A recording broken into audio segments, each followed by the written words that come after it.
Scott's on his way now. He was in another meeting. He just left that one.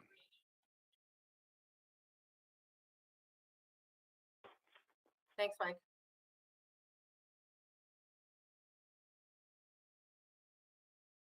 So I believe I can start because it takes some time. I can start the recording announcement. This conference will now be recorded. Am I ready to go, Chris? Thank you. Good evening, everyone. This open meeting of the Town of Auburn Board of Selectmen is being conducted remotely, consistent with Governor Baker's executive order of March 12, 2020, which suspends the requirement of the open meeting law to have all meetings in publicly accessible physical location. Further, all members of public bodies are allowed and encouraged to participate remotely as long as reasonable public access is afforded so that the public can follow along with the deliberations of the meeting. Ensuring public access does not ensure public participation unless such participation is required by law.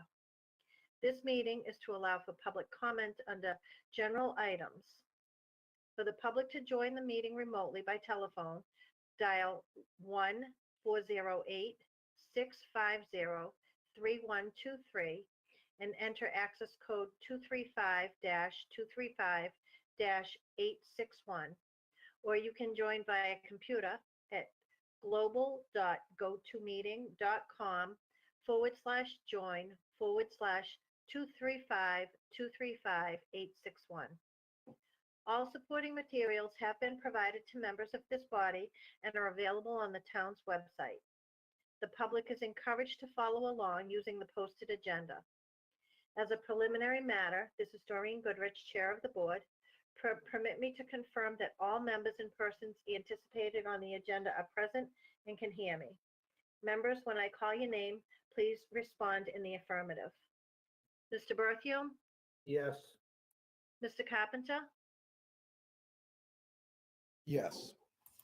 Mr. La Liberty? Yes. Mr. Wren? Yes. Town officials and employees participating, when I call your name, please respond in the affirmative. Town Manager Julie Jacobson? Yes. Assistant Town Manager Ed Kazanovich? Yes. Administrative Assistant Sharon Kwiatkowski? Yes. Okay. We do have a few public hearings and there is a call-in number for those who want to speak during those public hearings. Please note that this meeting is being recorded by Auburn Cable Television. Also, please note that all votes for this meeting shall be conducted by a roll call vote. Having said that, this meeting is called to order. I remind everyone that this meeting, under general open meeting law, that this meeting is being recorded. Moving on to the agenda. We have a public hearing for AMG Enterprises LLC auto repair license at 651 Southbridge Street. Is there a representative for this hearing here? Yes, there is. My name's Adam Gennario. Okay, hold on, please. So seeing that there is a representative here, is there a motion to open the hearing? So moved. Mr. Berthium opens the hearing. Is there a second? Second. Mr. La Liberty is the second. By a roll call vote, Mr. Berthium, Yes. Mr. Carpenter, Yes. Mr. La Liberty, Yes. Mr. Wren, Yes. and the chair votes yes. So we have an application for AMG Enterprises LLC auto repair license at 451 Southbridge Street. Could the representative please identify themselves and spell your name for the record? Yes, thanks. My name is Adam Gennario. That's A-D-A-M. Last name Gennario, G-E-N-U-A-R-I-O. I'm the representative from AMG Enterprises, DBA Midas Auto Experts. Okay. And can you just tell us just briefly a little bit about what your intent is and why you're here before the board tonight? Sure. We are just purchasing the existing location from the existing owner and franchisee. will be doing the same work that they've been doing for the last 25 years there. No different work, just a change in ownership.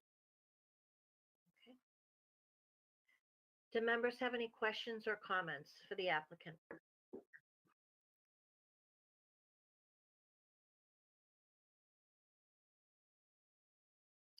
I don't see any. Is there any public comment?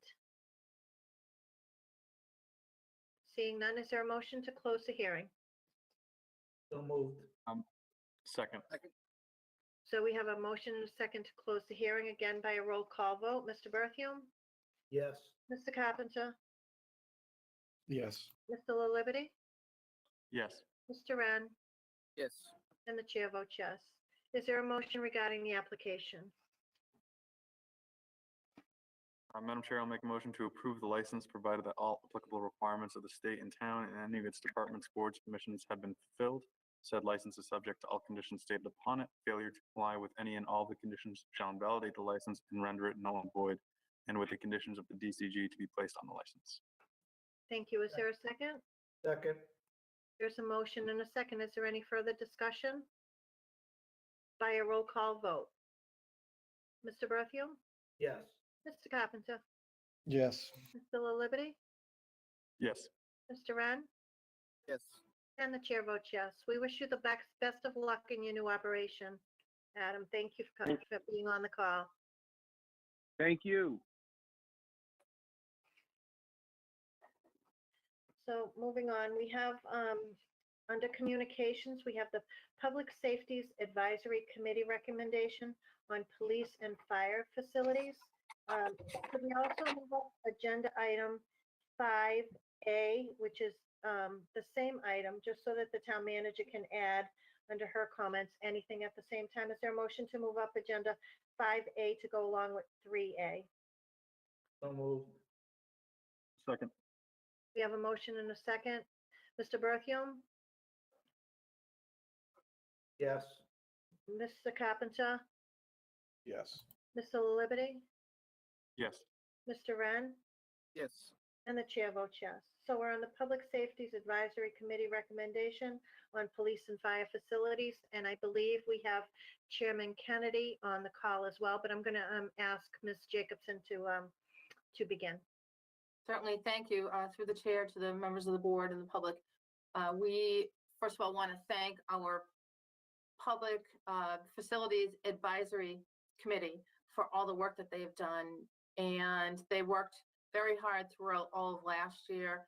And they met a couple of times most recently to talk about what we could potentially, or what they would like to recommend to town administration that we would then recommend to the Board of Selectmen for action potentially on a public safety facility or facilities. So you have in your packets a letter from the chair of the committee, Kevin Kennedy, who you just mentioned, who is on this call as well. So in a minute, I'm going to turn it to Mr. Kennedy and let him just summarize for you the position and recommendation of the committee. But I just want to make sure that we thank all the members of the committee. There's been a lot of work that's gone into this, and they've had some great discussions, several meetings where they've asked some excellent questions. Town administration, Ed and myself, as well as our public safety chiefs and their command staff have worked hard to try to get them responses to whatever questions they had so they could make an informed recommendation to you. So we thank all of them for all of their hard work. So what we have before you tonight is a letter. So I'm going to let Kevin Kennedy explain the letter so the public understands what the recommendation was. And then we're happy to continue the conversation with the board after that, as far as what the next steps are and what we perceive as the timeline, which I believe is also in your packet. So if that's okay, through the chair, invite Mr. Kennedy to speak. Thank you. Thank you, Julie. Good evening, Mr. Kennedy. Good evening, Madam Chair. You can go ahead. You have the floor. Thank you. Okay, I have to apologize. I don't have a copy of my letter in front of me this evening, but to summarize the Public Safety Facilities Committee going back, I think even into the previous year, we started our process by looking at the current state of the public safety facilities in the community. And sort of our mandate was to see where those facilities were, what could be done with them relative to renovations, expansion, or utilizing the existing sites. And just to keep this brief, I know you've had some presentations from the architects that the town has hired, and some presentations from Chief Coleman and Chief Salukis relative to the state of the facilities. The outcome really was that we looked at all three of those facilities, realized that all three facilities did not meet the current needs of the public safety community, did not meet the current standards of public safety facilities. And when we looked at whether those facilities were able to be renovated, we found that none of them were in a position to be renovated, and that all of the existing sites were not capable of supporting a new facility. So we had kind of come to the position that the best course of action, and what the committee had recommended, was that we look at the prospects of a centralized public safety facility that would contain all fire operations as well as all police operations under one roof. And at the time, we had made that determination based on the reviews and the experts, and it was sort of, at that point, it was the next piece was to, well, what do we have for available sites within the community? And as town manager has said it many times, we're in a bit of a position in that there is not any town-owned properties that meet the criteria that we would need to build our facility. And you have those criteria that are listed in front of you. That's based on what the architects, what the department heads have said, and those are basically summarized, without getting into the ones that talk about grade and ledge and things of that nature, but a centrally located facility that would be able to respond to all parts of the town. And a learning process through this is that there are industry standards out there, not so much for the police profession as they're in their cruisers in a mobile capacity in their respective sectors of town, but for the fire department, there are insurance industry standards and national fire standards for how quickly they can respond to all parts of the community. So the site that would be needed would need to be somewhat centrally located. It would have to be, accessible to main thoroughfares, and that's what would be needed to, in a minimum of 4.5 acres in size to fit the facility.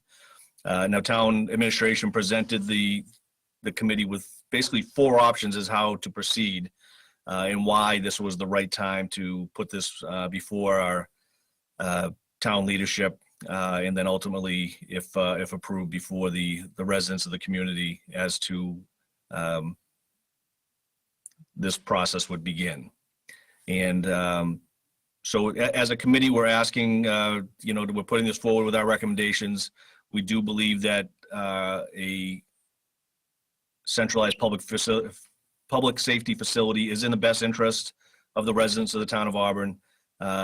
It is needed, and certainly there will be a host of questions that will come up relative to the existing facilities, the existing sites, and through community outreach, and hopefully once we get over this pandemic hurdle, we can actually bring people into the facilities and show them where their deficiencies are, to show them why this is an important project and a much needed project. So I'm going to defer to the town manager relative to the options and the proposed timelines, if you will, as to how we envision this going forward. And even Mr. Kazanovich may be able to explain. I think we had some questions as to what the timing of this and why this was the right time to put this project forward. I think between the town manager and the CFO, they can much better explain the process and the timing of why our recommendation is before you tonight. Thank you so much. I'm going to turn it back over to the town manager, but I hope you'll stay on the call, Mr. Kennedy. Thank you. That was an excellent, for someone who didn't have the letter in front of him, that was great. You hit all the major points. So thank you so much. And again, thanks for your leadership on the committee. So at our last meeting, we did present to the committee 4 different options on timelines. And without going through all of them, I'll just give you the headlines of them. One was, 2 of them were very aggressive, which would be trying to get this done and onto a ballot for May and onto town meeting for May. The committee agreed that that was an unrealistic expectation to be able to get all of the community outreach and education that we need to do to make those timelines. If this project has any chance of moving forward, we all recognize that we absolutely have to educate the voters of the community, be able to answer their questions, be able to present the information, and as Kevin pointed out, hopefully for those who want to tour the facilities, to be able to give them a chance to get into those facilities. Right now with COVID, that's not an option, but if we push that timeline out, it will be a better option. So what we looked at and what the committee finally agreed upon was what we called option 4. And option 4 was an extended timeline with what we call a conditional RFP. So working with Town Council Bob Hennigan, we have been able to determine that we could issue an RFP for the purchase of land conditional upon approvals from both the voters on a ballot question and then authorization to borrow from town meeting. And in other words, if we put out, if normally under a circumstance, if you put out an RFQ for land, you're expected to have the resources available and the financial wherewithal to close on that land if you decide to purchase it. We would not have the authority to close on the land until we received approval from town meeting and from the voters for a debt exclusion vote. So we came up with, again, this chicken or egg. How do you do this? How do you come up with a dollar amount that you can tell the public what this total project cost is when you don't know what land you're purchasing? So we are not able to go out and just make an offer to a property. Under Mass General Law, you have to go out to bid for that. Or we could go eminent domain, which is not recommended for a number of reasons: the timing, the cost, and the extensive litigation that could potentially ensue. So the best route is to put out an RFP that is conditional upon getting approval. So as Kevin just pointed out, and your letter points out, there is a list of criteria that we have come up with through the consultant and the fire chief, who I see is on, Chief Coleman, and the police chief, as well as Tecton. And as you can see, it's pretty clear. It's a minimum usable acres of 4.5. The site should be reasonably rectangular. Anyway, there's a whole list. So those would be incorporated into an RFQ. So our estimate is, so if you look at in your packet, the preliminary draft timeline, so I can show that to the public, and I can also, if need be, I'm happy to have Mike Marino make me a presenter, and I can pull it up on the screen, but I think it's in your packet, which is pretty easy, so I can go through this really quickly. So what we would recommend would be, all right, let me see, made a presenter, let's see. Give me 1 minute and I'll pull this up. There we go. Can everybody see this? All right. So if you look, starting over at column A, you're going to see the dates running down the side. Across the top, you're going to see all of the tasks that would be required. So here we are, column B, January 11th, we are presenting the committee's recommendation to the board. What we would be recommending is at the January 25th meeting, we actually invite Tecton, which is the consultant, in to present to the board some of their updated findings. We initially thought we would do all that tonight, but thankfully when the committee voted to go with an extended timeline, we gave us a little bit more time to plan for the next meeting. Once Tecton presents it, our recommendation through Ed and I would be to have either joint meetings or separate meetings with the Finance Committee to talk about the various funding options for this. And then in April, if the board, if the discussion goes positive and the board and the finance committee decide they want to move forward, we would issue an RFP probably somewhere around April or May, again, a contingent RFP, which would be contingent upon a town meeting vote and a debt exclusion vote. So that would generate, hopefully, the interest from property owners to let us know if their property, they're willing to sell it, and if so, what are they willing to sell that for? That will give us an actual dollar amount that which we can add to the cost of the facility itself. So we'll have the land cost as well as the building cost for public purposes. So then once we know what that land is and what it would cost, we're estimating that sometime between June and October, we would have a number of different public meetings. Some are focused on town meeting members and some are focused on the ballot question for debt exclusion. So if you back up the fall town meeting, let's say the fall town meeting was on October 26th, which you can see on column K. If you back that up, also in October, we would probably have one final meeting just for town meeting members to attend. So if they had any questions prior to that vote in October, we could have a meeting and address their issues. Backing that up, we would recommend a special election ballot question on a debt exclusion, probably around September 28th. That's about a month before the town meeting in the fall. To hit that September 28th date, if you look back on column G, on either August 9th or 16th, the board would take a vote about placing a debt exclusion vote on a special election ballot. And by August 24th, the board would have to provide a ballot question that they voted on to the town clerk's office to get on a ballot for September 28th. So again, we would hold a special election on September 28th and then the town meeting on October 26th. Now, if you move over a little bit here, this then just carries out the purchase and the land closing. Then could be, once we have the funds to do so and the approval to do so, that could be done in November. Then the facility design takes about 8 months. And I'm trying to move this down here. I don't know if you can all see this. And then if you move it over, we have, then the design would take place. And again, that's once you know the land that you're designing for and the site work that you're designing for. And then you'd have a construction period that would bring us to approximately September of 2024 when this would be completed. So that's the timeline through the chair. And we would recommend that we start proceeding along this timeline, even though it seems like there's a lot of time between now and a debt exclusion vote in September. There's a lot to be done between now and that time. And as you can see, there's many, many steps that have to be taken before we can even get to that point, including public outreach.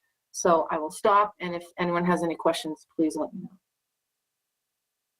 Before I open it up for board questions, I see that Chief Coleman is on the call. Does the chief want to add anything before we open it up to questions? Thank you, Madam Chair. I am all set for this evening. I just want to thank the town manager and Mr. Kennedy for excellent presentations. Thank you. So I'm now going to open it up to board comments or questions. Does anyone have anything? Madam Chair, I just have a quick comment.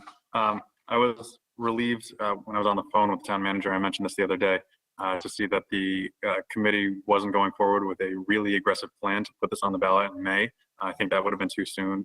I am still a little hesitant about trying to put this on the ballot in August, but as the town manager said, there's still some things to do in between now and then. So I think we'll have a better idea of how prepared we are. So I just want to thank Mr. Kennedy for putting this together and putting a great presentation for us, and for the town manager and all the town's work on this. Thank you. Do any other board members have anything to add? Madam Chair, Mr. Berthium. Would there be any use for eminent domain, or is that an option anywhere? Or have they looked at any sites that the town would use that, or can it not be used anymore? I'm not up on legal, but I do know that that's something that has gotten used in other towns. Through the chair, it is still legal to use an eminent domain proceeding. It's very time consuming to do that. It requires a lot of legal work. It can be very expensive because of that. And it can end up dragging a process on for several years because you can end up in litigation over the final purchase price that may be disputed by the property owner. So right now, Mr. Berthium, our recommendation is not to proceed with an eminent domain taking, but rather to go through the process of seeking bids or proposals from landowners who are interested in selling to us, as opposed to us identifying a parcel and trying to take it by eminent domain, which still has to be done by market value. So right now, that's not anything we're recommending. I suppose, down the road, if we didn't get any takers for the RFP, we talked with the committee about this, a couple of options. Is that something we can consider? We could. Again, it's expensive. I think at that point, we may try to maybe look at a different area or a different criteria for the site and maybe try it one more time. So right now, that's not an option that we think is preferable. Thank you. Thank you. Anyone else? I just want to thank you for your report. And I too feel that it would have been truly aggressive to go forward with the May town meeting, May town election. Generally, when we're looking at a ballot question, even August can be concerning because so many people are on vacation. But I think we're just going to have to see how this plays out. We don't know what COVID will look like in August. People may still be home working and learning remotely. So I will wait to see how this plays out. I'm sorry, through the chair, based on the timeline we came up with, we actually wouldn't recommend having the ballot question until the end of September. The board would have to take votes in August to get the ballot question prepared. But to your point exactly, August being summer, being vacation, it might be difficult to get people to vote. So we are not recommending to hold a special election until sometime in September. Great, thank you. Does anyone else at this meeting want to add anything before we finish up? Seeing none, again, Chairman Kennedy, I just want to thank you for your work on this. I know that doing everything remotely and the Zoom meetings and not having, the public in the room there to share their thoughts with you is difficult, but you guys have done great work and we thank you. Thank you, Madam Chair.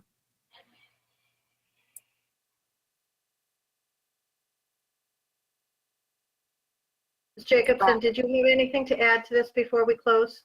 I think the only thing I would add is that we will put a presentation from Tecton on the board agenda for January 25th, your next board agenda, where they could come in and give you some updated numbers, some updated information that they shared with the committee at their meeting, I believe in early December. So we'll definitely bring them in on the 25th. Great, thank you. Okay. If there's nothing else on this item, we're going to move on to communications, item 3B. And I see also that the town manager has agenda item 5B that should be taken at the same time. Is there a motion to move up item 5B with agenda item 3B? So moved. Second. So we have a motion and a second by a roll call vote. Mr. Berthium? Yes. Mr. Carpenter? Yes. Mr. LaLiberte? Yes. Mr. Wren? Yes. And the chair votes yes. So before we begin with this item, as chair, I will be turning the gavel over to, excuse me, Vice Chairman La Liberty, based on guidance given to me by the Massachusetts Ethics Commission, although I am not a direct abutter because I live in cooperative living where the entire property is considered an abutter, I do need to recuse myself. They did advise anytime that there is any change to property, there is a potential for financial impact because of the valuation of the property, be it positive or negative. So therefore, I am required to recuse myself on any hearings or meetings to do with this Chapter 61 notification. Because we are not in person, I have asked generally that you would need to step out of the room because no one can come get me. Mr. La Liberty will send me a text message when this item is complete. So I'll now shut off my camera, shut off my microphone, and turn this over to Mr. La Liberty. All right. Thank you. Well, she's already gone. Actually, I'm in town hall, so I do have the gavel tonight. But I will turn this over to the town manager to speak on this. What are we on? Communications 3B. Yes. Thank you. Through the chair. Thank you very much. So tonight is not a public hearing, but tonight is just informational meeting, transmitting formally and for the public to see the Chapter 61 notification that we received for the intent to sell land at 50 Washington Street. And I just want to acknowledge Clayton Williams and I believe Steve O'Connell, both on this call representing the developers. And just to let you know, tonight we're not going to go through all the details of this because that would be done in a public hearing. But I want to acknowledge their presence, that they're here, and thank them for, they've been great for us to work with. They've shared a lot of information with us. And I know there's more information yet to come. So I'm going to just briefly go through your packet. So there's quite a few pieces to this.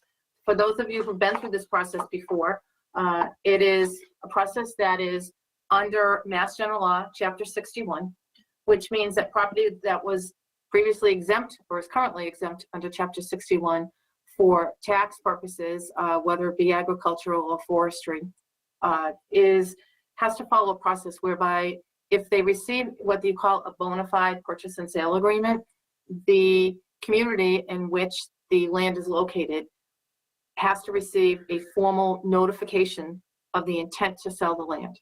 So there are all kinds of requirements that have to be met by the seller in order to notify the town.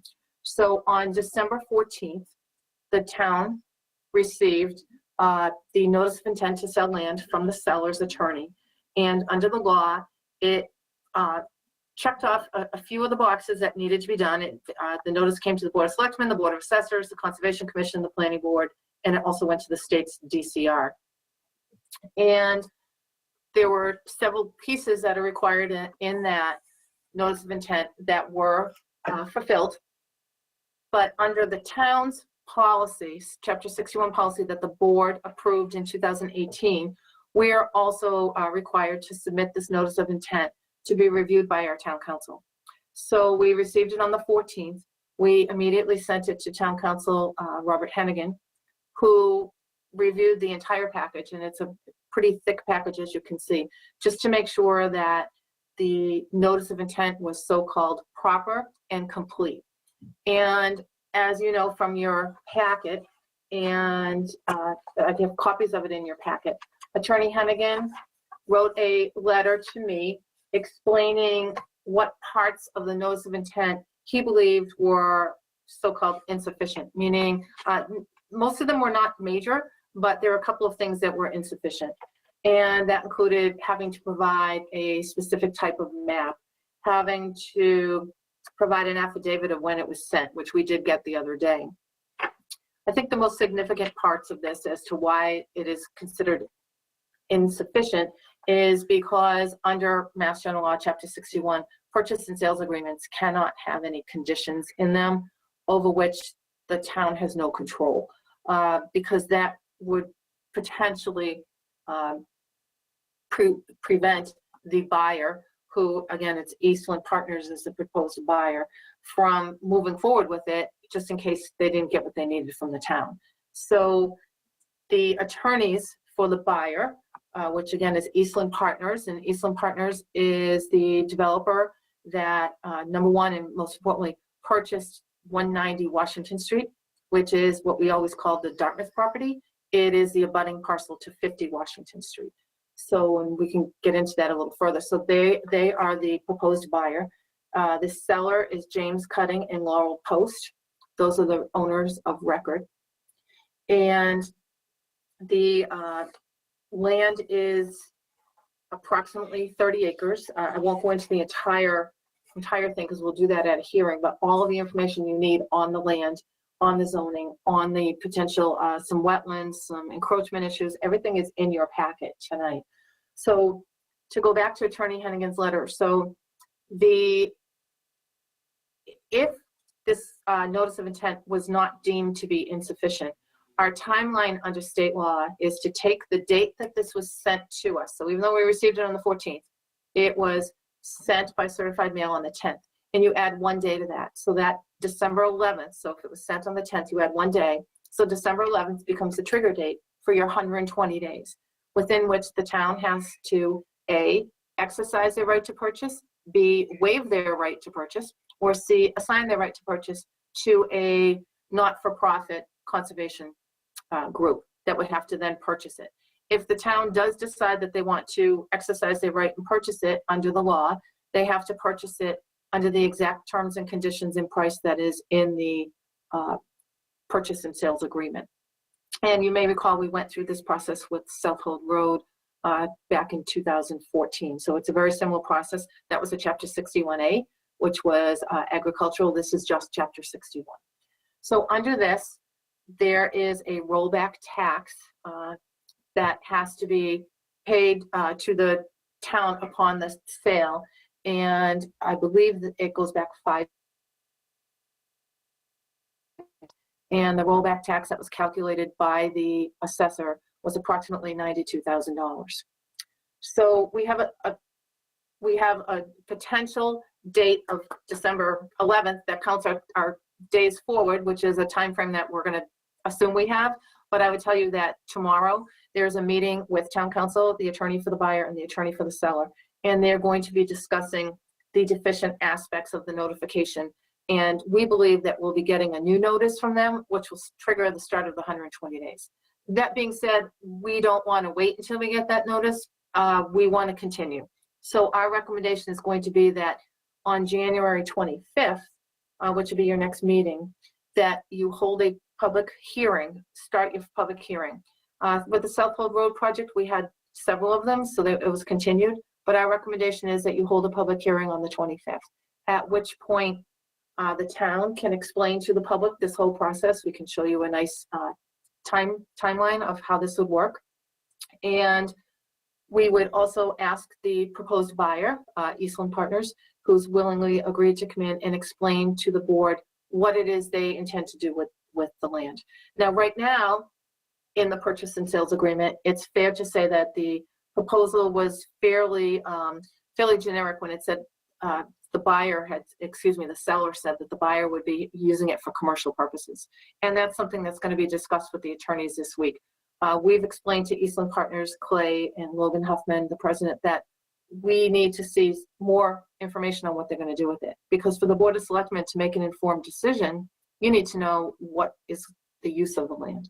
So the developer is working on that. They certainly are willing to show and share with us what they're looking at. I can tell you just generically that of the 30 acres, the developer is interested in donating back to the town approximately 20 acres of the back part of the parcel, because that does butt up against other town-owned land. We could use it to extend our walking trails and to extend our conservation area.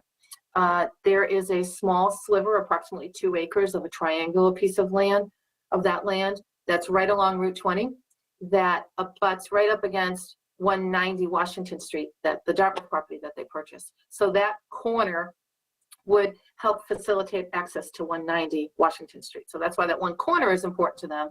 And then for developable land, there's only about 6 acres of developable land near Route 20 that the buyer would propose to use for an existing zoned use. So they wouldn't be looking for anything that wasn't allowed by right.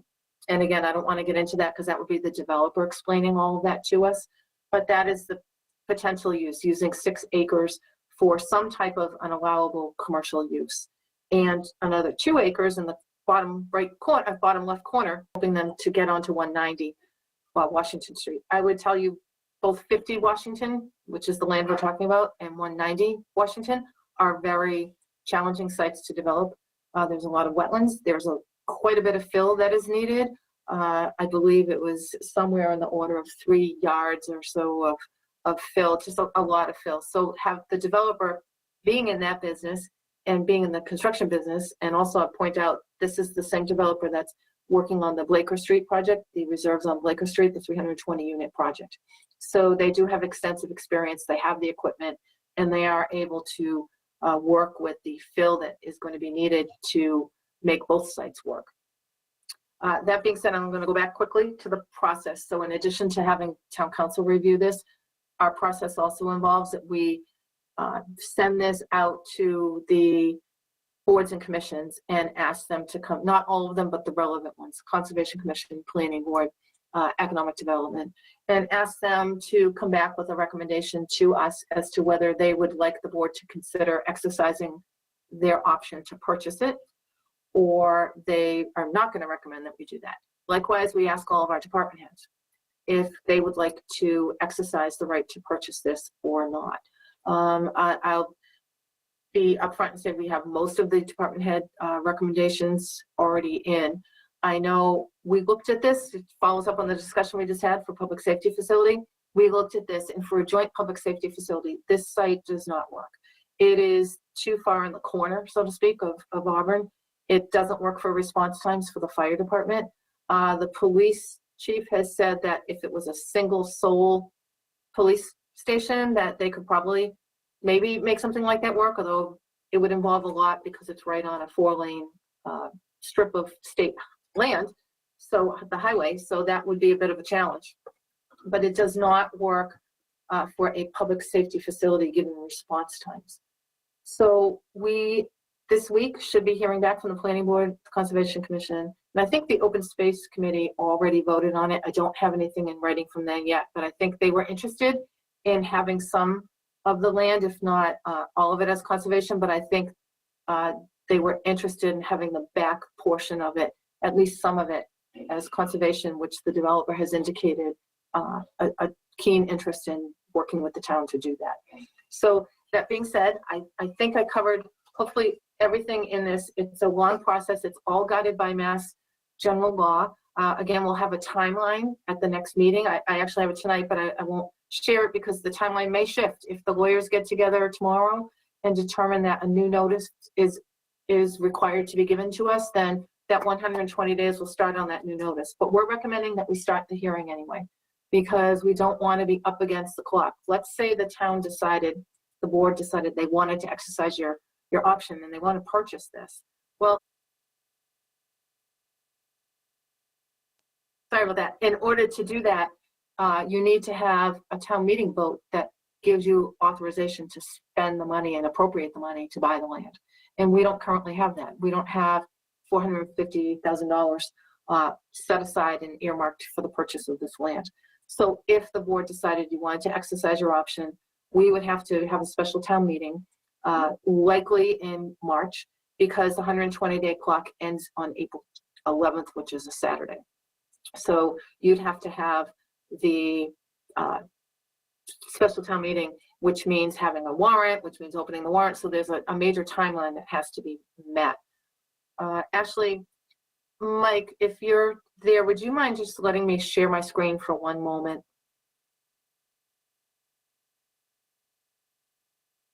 You should still be presenter. Okay.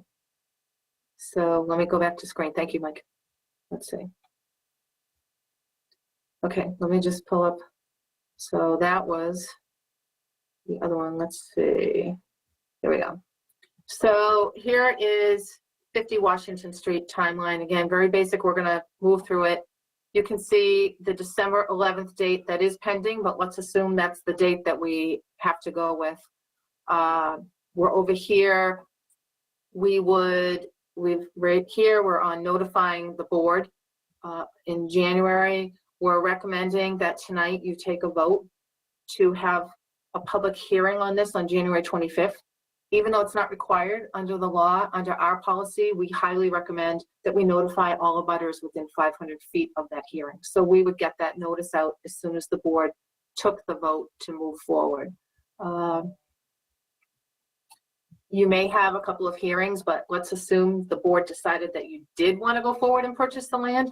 It's a very tight time frame. You would have to make a decision by February 8th to exercise or to move forward if you're interested in exercising your right. You'd have to then take a vote on the 8th or the 22nd of February to open and close the warrant. We'd have to mail the warrant on March 2nd. The latest you could have that would probably be March 16th. And then by March 29th or April 5th, one of those 2 dates, the board would have to vote to exercise their right following the special town meeting in March. That would actually give you the authorization to purchase the land. At that point, everything would have to be done, including the notice to the Registry of Deeds and to the seller that the town was interested. If the town decides they're not interested in buying the land or assigning the right to somebody else to buy the land, then we still have to give due notice by that April 10th date to the seller that the town has voted to waive their right. So that's pretty much the timeline. Let's see. We would bring that timeline to the public at your public hearing on January 25th. And at that point, Clayton Williams and his team would hopefully be prepared to present what their plans would be for that land. And then the board would have the information they need to make a decision. Do you want to allow that project to go forward? And I would say that it's going to create jobs and generate tax revenues and has the opportunity to give us 20 acres of backland. Or, again, distinct possibility, does the town want to buy it? At this point, we're not finding any immediate use for that land, and I mean immediate in the next 5 to 10 years. But it doesn't mean down 20 years from now there might not be a use for it. But right now, given its location and the challenge of that site, right now we're not hearing from anyone that there is a use for it. Again, I don't want to speak ahead of time. The Planning Board and the Conservation Commission are voting on it this week, and they may feel differently, and we'll share that with you at the hearing on the 25th. Through the chair, Thank you. Ms. Jacobson, I did take part in the open space meeting vote just before this meeting, and we're certainly interested in what can be worked out with the buyer as far as the back, maybe some walking trails or some of the land out and back there, but we did vote not to pursue an option to purchase. Yeah, that's great to know. Thank you. Thank you for doing that. I want to thank Open Space Committee, Planning Board, and Conservation Commission for moving this forward so quickly. We know this timeline is really tight, so we appreciate doing that. So we'll hear from the other two, but so far we have no recommendations to purchase it, but again, we'll wait until the end of this week. Do any other board members have any comments or questions? Seeing none. All right. So I believe next up is just to schedule for our next meeting, which is January 25th, a public hearing. So I'll entertain a motion for that.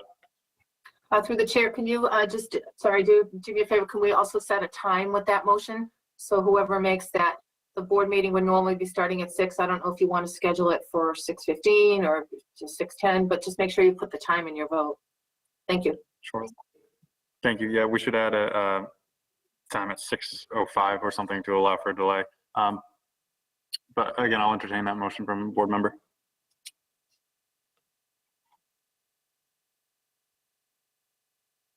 I'll make a motion to, I hope I'm saying this right, make a motion to propose a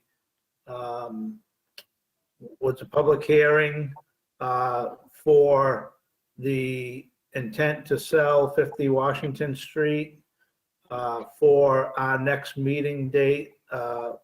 Is it January 25th. 25th. 25th, at 6:15. Second. All right, we have a motion for Mr. Berthium and a second for Mr. Wren. By a roll call vote, Mr. Berthium, Yes. Mr. Wren, Yes. Mr. Carpenter, Yes. and the vice chair votes yes. So we have a scheduled public hearing for January 25th at 6:15. All right. Do members have anything else on actually, we already voted on it. I'll call the chair back now.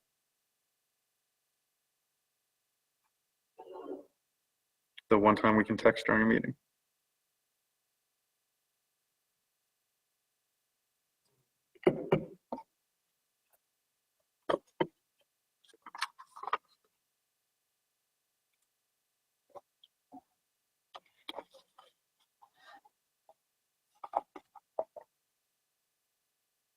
All right.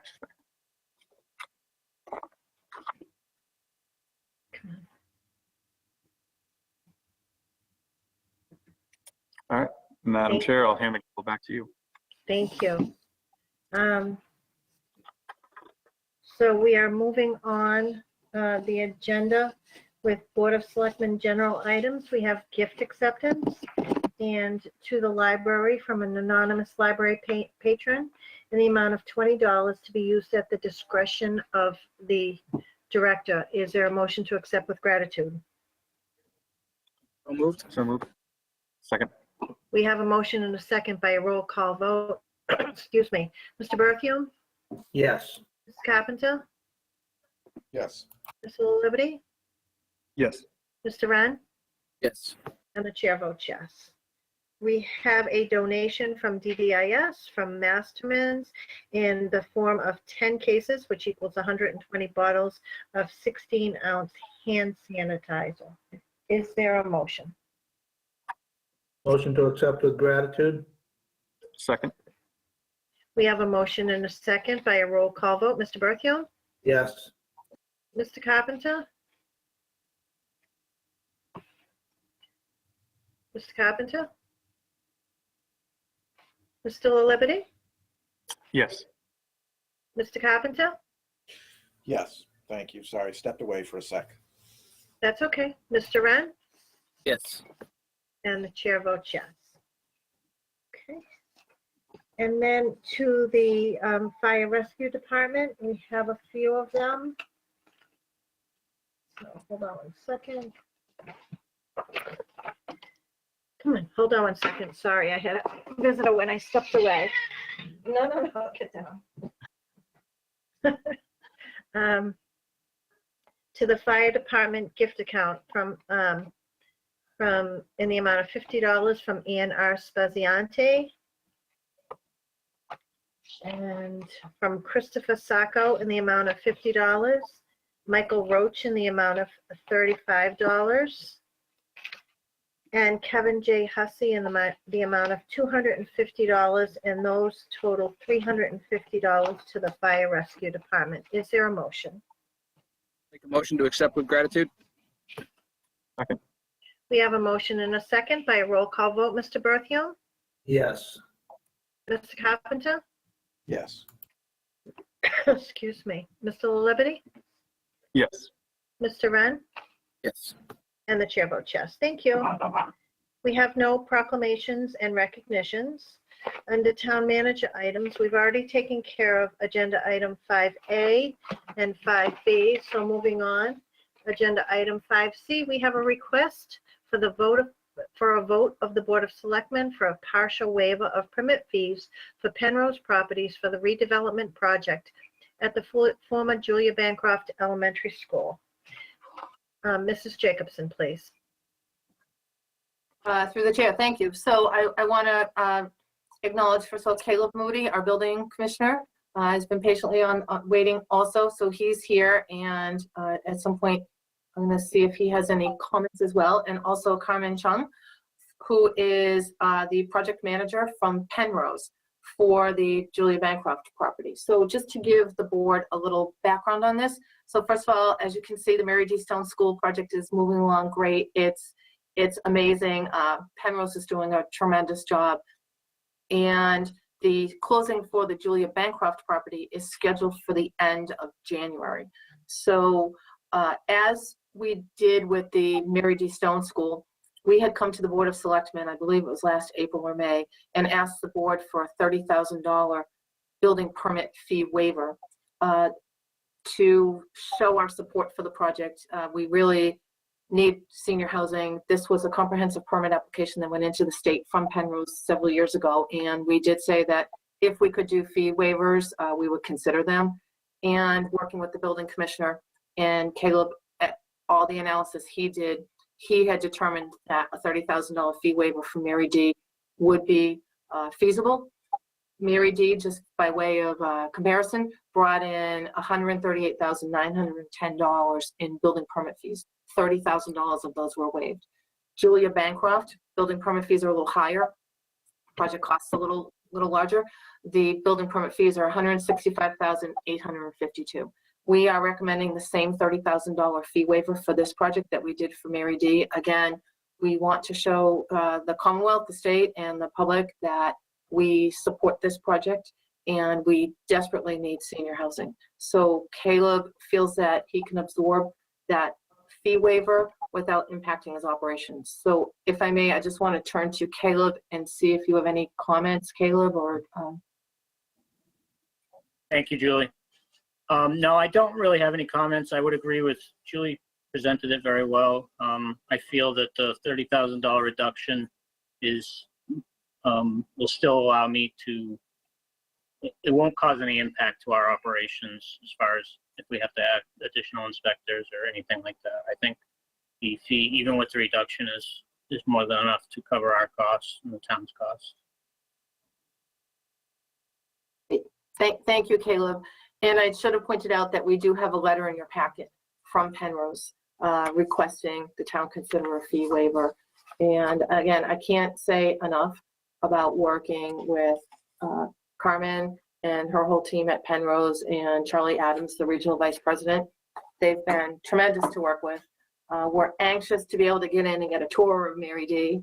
And we're very anxious to move forward on the closing of Julia Bancroft.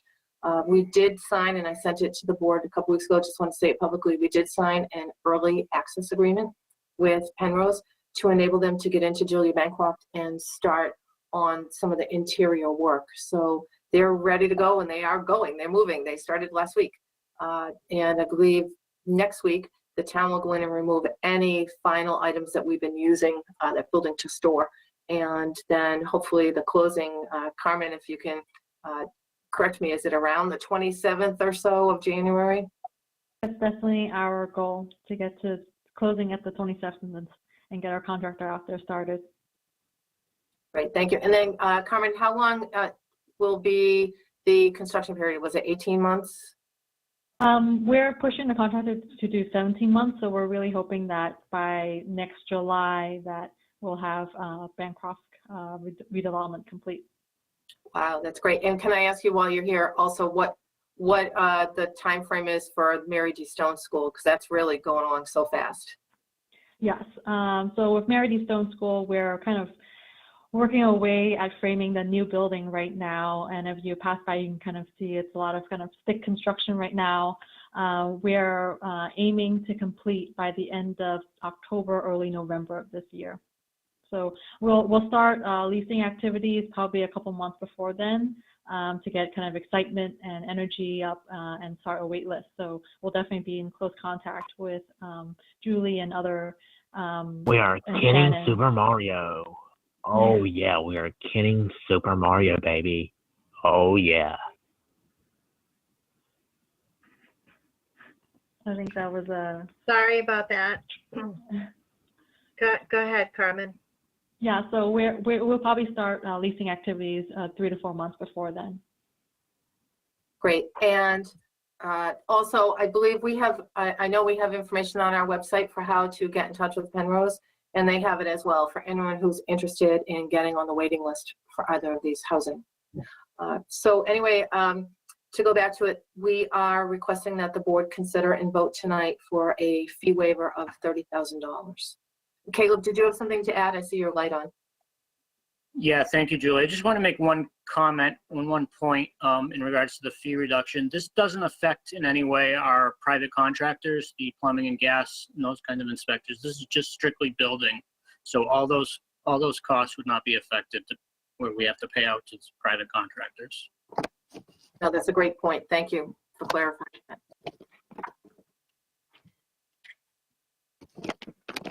Do board members have any questions or comments? Seeing none, is there a motion? I'll make a motion that we waive a portion of the permit fees for Penrose Properties for the redevelopment project at the former Julia Bancroft Elementary School in the amount of $30,000. Is there a second? Second. We have a second. Is there any discussion on the motion? Seeing none, by a roll call vote, Mr. Berthium, Yes. Mr. Carpenter, Yes. Mr. LaLiberty, Yes. Mr. Wren, Yes. and the chair votes yes. Thank you. And thank you for waiting, you guys. Thank you, members of the board, and thank you, Julie, for helping us with this. Have a good evening. Thank you. Thank you. Thank you. Ms. Jacobson, do you have anything else under town manager items? I don't have anything else. I just wanted to mention, because Ed Kazanovich is on the call also. It's funny, when someone gets off the call on your screen, I'm sure you all notice it, all the tiles shift, and I gotta keep looking to see where he went. He was there a minute ago. There he is.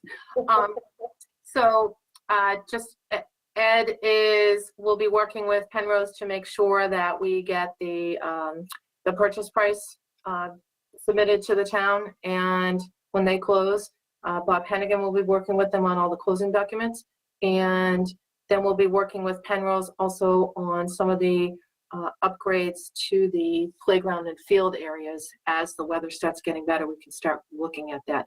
I would tell you that the playground at Mary D needs far more work and actual replacement than the playground at Julia Bancroft. So we're going to be looking at that to see. I think we may have to put more money toward the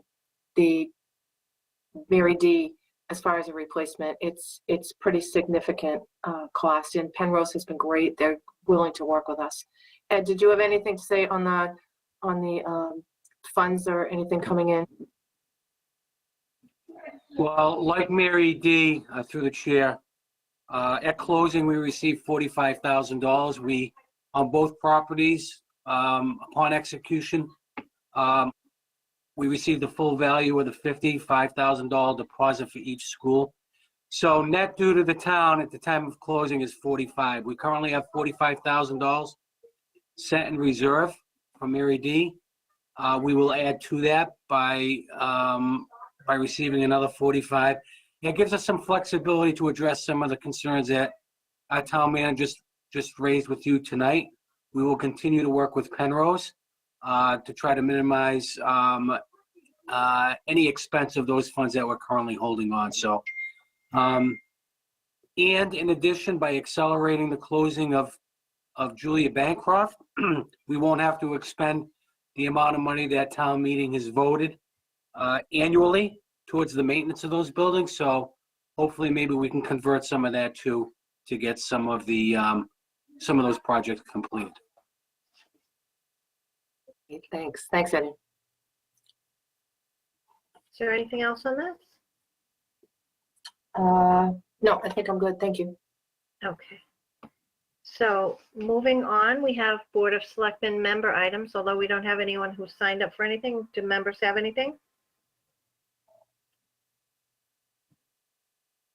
So seeing none, we have two sets of minutes here for us, so I will take them separately. We have the minutes of November 23rd.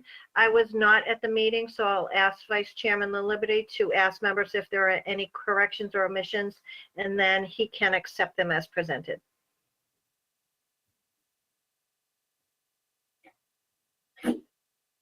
You just have to turn your volume up. You have to unmute. There you go. I was muted. Sorry about that, everyone. I see. Madam Chair, when I got your message, I thought We that are you. King Super Mario, baby. I love All right, there we go. Anyway, do members have any corrections or omissions? Seeing none, I'll accept the November meeting as read. Turning it back over to the chair. You're muted, Doreen. We have the December 14th minutes. Do members see any corrections or omissions?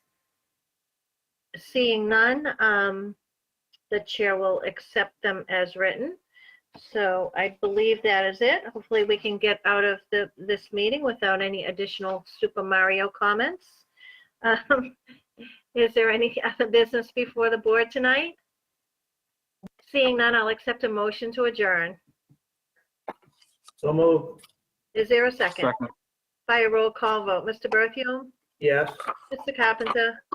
Yes. Mr. Liberty? Yes. Mr. Wren? Yes. And the chair votes yes. Thank you, everyone. Have a good night. I want to thank Chris and Mike too for keeping their eye on this and helping us with these callers that come in like that. Thank you. Thank yeah. you both. Thank you. Take care. Good night, everyone. Good night.